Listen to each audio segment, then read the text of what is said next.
handed homemade, and today I have such an exciting video to share with you guys. This weekend, my husband and I took a little mini road trip to a neighboring state to pick up a piece of furniture that I have been wanting for years. I finally found the perfect Hoosier, you guys. My vintage heart is just so so full, and I'm so excited to be sharing it with you today. I'm gonna show you a little tour of it, all the details about it. And if you don't know what a Hoosier is, I'll be explaining more of that later on too. So before we get into all of that, I just want to say, if you haven't hit the subscribe button, please hit that down below. And if you have, I know I say this in every video, but thank you so much. It helps grow my channel. It helps support me so that I can give you videos like this one. And it just means the world to me. And if you are a subscriber, or if you're a new subscriber, please leave a comment below where you're from. I have been reading each and every one of your comments, and I just think it's so sweet to kind of be able to put a face and a name to you guys, to know who's watching my videos and where you're from. I just think that's so neat that there's people out there that love the same thing that I do. So yeah, leave a comment down below, and let's go ahead and get into today's video. Okay, you guys, we are in front of my Hoosier. But before we get into all the details about my own, I just wanted to give you some facts about Hoosiers, what they are, what they were used for, and the criteria that I had about purchasing one, what I was looking for in my own Hoosier. And then I wanted to get into all the details about my own. So if you don't know what a Hoosier is a cupboard that was used to store your kitchen essentials. So flour, sugar, spices, canned goods, baking utensils, anything and everything that you used to cook with was normally stored in your Hoosier. Prior to the mid-1900s, kitchens were unfitted. So you didn't have your built-in cabinetry that you had now. You used furniture pieces to store your products. And so Hoosiers were like the big thing during that time. And if you watched any of my previous videos, you know that I have talked a lot about folk Victorian, that era, and Hoosiers started being produced around the time that the folk Victorian style was a big thing. So I think it's just kind of fascinating that furniture pieces that I have loved for years and adored for years, before even knowing any of the history behind them, fit into the style that I adore most. So yeah, you just used it to store your things, and then once built-in cabinetry kind of come around, furniture pieces just kind of dissipated. I would say they probably stopped being produced around 1940, 1950. So I'm not a historian, by the way. I just like looking into things.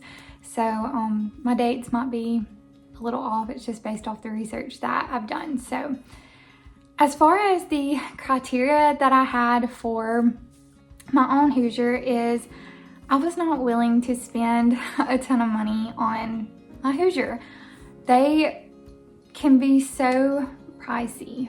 They can get up well into the $1,000 range, $2,000 range, and I wasn't willing to spend more than $300 on mine.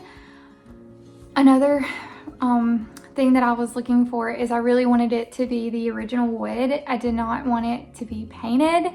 That's hard to find, because if they've been passed down from generation to generation, they normally are painted, or they were bought painted. A lot of times Hoosiers came in multiple colors. You could get them painted. You'll see a lot of them with some little design on the door. But I was really looking for a wood one, if at all possible.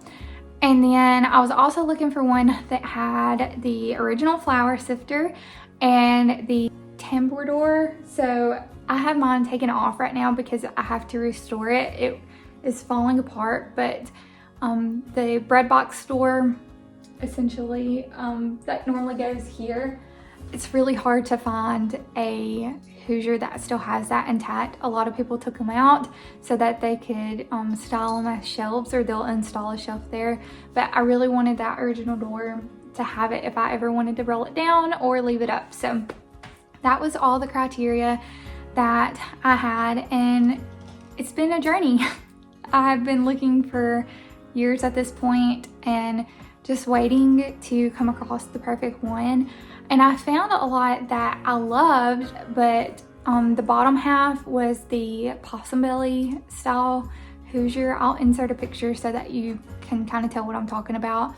You might hear it called pot belly too, like a pot belly pig, but I love that style. But I really just wanted the deep cabinets and the drawers, but then I stumbled upon this one. So I was browsing across Facebook Marketplace, and I actually think my mom sent me a Facebook Marketplace link to a Hoosier that this lady was selling, and it was beautiful. I think she was asking $400 or $500 for it, and I just got to chatting with her because it was pending, and she told me, she was like, I think I have another one that I'm planning on parting with. She was like, I'll give you first dibs if I decide to sell it. So a day or so passed, and she reached out to me and she was like, I'm only asking $200 for it because the door is broke and there's one piece of hardware that is not original. And so she sent me the picture of this one. I instantly said yes, I would come and get it. It was going to be a little bit over a 2-hour drive for my husband and I to go pick it up, but we picked it up, and you guys, I am in love with it. It has the original flour sifter. It's got the original stamp. So I'm gonna show you clips of it, and then I'm gonna talk about all the elements of this Hoosier.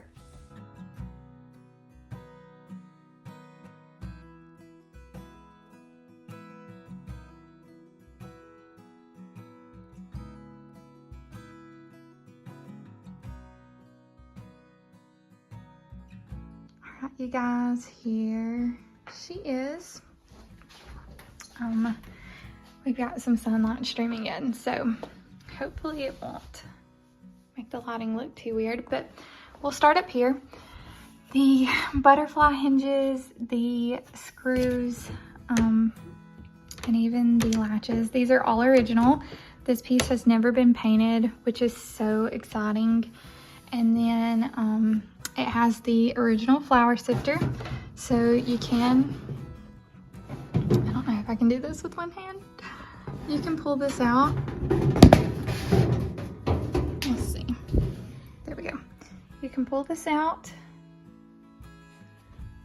and if you look down in there is your flour sifter. And I have never seen one in all the times that I have researched that had this beautiful like glass pane, this window, so that you could see how full it was. But I love this. It's original to it. And then the sifter. So absolutely stunning.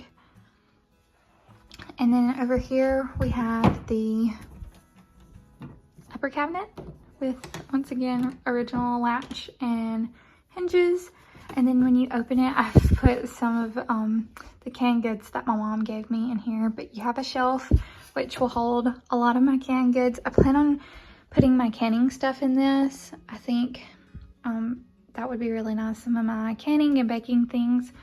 But over here would have been your spice rack. And then over here would have been your cookbook holder.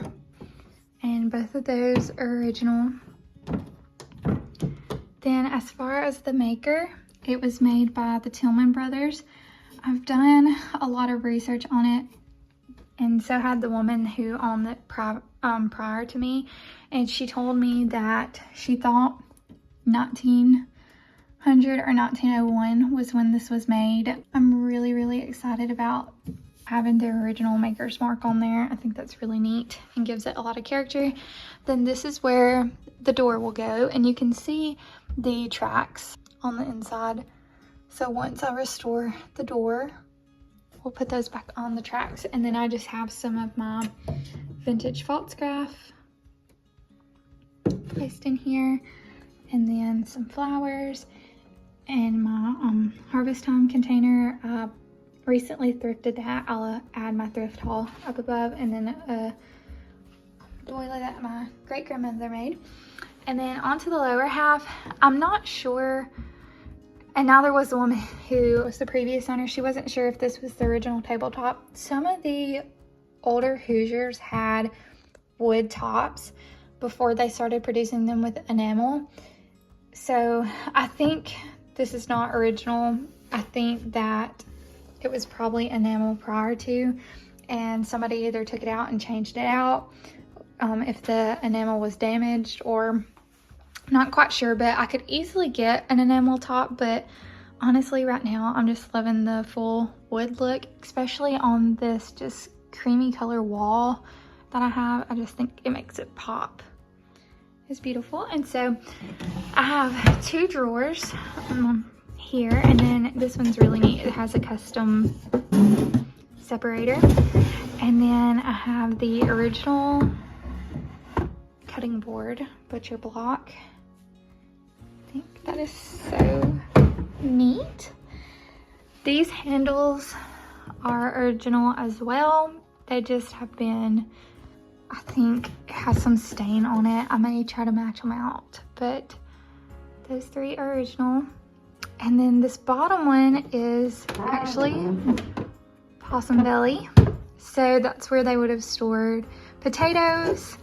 And once again, I've never seen one that had both the possum belly and the standard cabinet. I've always seen them either have both standard cabinets, or this is the handle that I will probably be replacing because it is not original to the piece. When you're far away, you can't really tell, but I know that there are a bunch of replacement ones that you can find online that I plan on picking up and changing that out to make it all look very cohesive. But once again, the original butterfly hinges, and then the interior of it is just a very deep cabinet. And there you go, you guys. That is my Hoosier. I'm just so excited about it. It has some things carved into it, which I just think is so sweet. I'm just so excited to have it. I may even try cleaning the interior of this up and using this. It's pretty rusted though, so I think for now it's just gonna be for looks. But I do, like I said, I do plan on actually using this. I plan on putting my canned goods in there, storing some of my baking dishes and stuff inside of it, and then maybe actually even baking bread on it. I think that would be so much fun. Okay, you guys, that is my Hoosier. Let me know in a comment down below if you have one, if you have ever considered purchasing one, if you use one, and tell me what you think of mine. I'm really, really excited about it. Like I said, it's early 1900s, 1901, and I'm just in love with it, and I think it's a sweet piece, and I can't wait to, you know, have it for a long time and eventually pass it on to my children and grandchildren. So yeah, I hope you enjoyed today's video, and I will see you in the next one. Bye, friends.